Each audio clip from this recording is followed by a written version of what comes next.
Merci. Alors, on passe au Centre aquatique olympique. Bon, évidemment, c'est l'ouvrage le plus emblématique pour les Jeux, hein, on peut le dire. C'est absolument magnifique. C'est en face du Stade de France. Ça va accueillir des épreuves, notamment de plongeon. Vous avez peut-être lu les articles des athlètes qui s'entraînent là.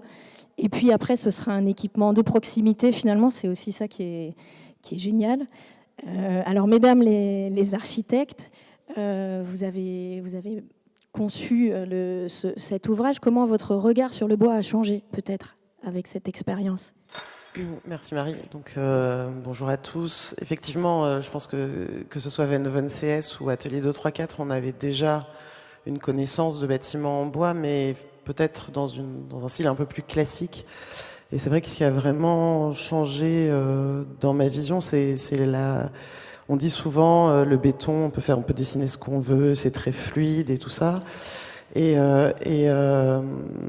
finalement, par ce bâtiment, et quand on a commencé à dessiner notre structure, le bois est apparu pas juste comme une volonté de décarbonation, mais aussi comme le bon matériau pour faire cette structure-là. Et donc, ce qui était important, c'est que ça change l'image de la fermette ou du poteau-poutre avec des sections qui sont, des entraxes qui sont petits ou des choses comme ça. Donc, par cette innovation, puisque c'est la première fois qu'une toiture est comme ça, finalement, on s'est dit le bois est la bonne solution et en plus, il donne la beauté du lieu. Cécilia va en parler, mais c'est surtout la question de la fluidité aussi. C'est-à-dire qu'on est dans une répétitivité, mais qui permet d'avoir un dessin qui n'est pas une structure très rigide. Donc la finesse, la fluidité et la grande qualité structurelle, puisque, bon, on ne va pas rentrer dans le détail de la structure, mais qui est à la fois en tension et en compression, et le bois répondait très bien. Donc finalement, la possibilité d'imaginer des bâtiments un peu différents que des bâtiments qu'on aurait l'habitude de faire en bois. Et du coup, pour compléter, l'avantage du bois, au-delà de ses capacités techniques, c'est toute sa finesse, en fin de compte, c'est toute sa douceur. Il y a quelque chose d'assez universel quand on voit un bâtiment en bois, quand on le sent. Et c'est vraiment quelque chose qu'on découvre maintenant que beaucoup de visiteurs sont passés, avant d'attendre le côté inauguration pour le grand public qui sera en juin 2025.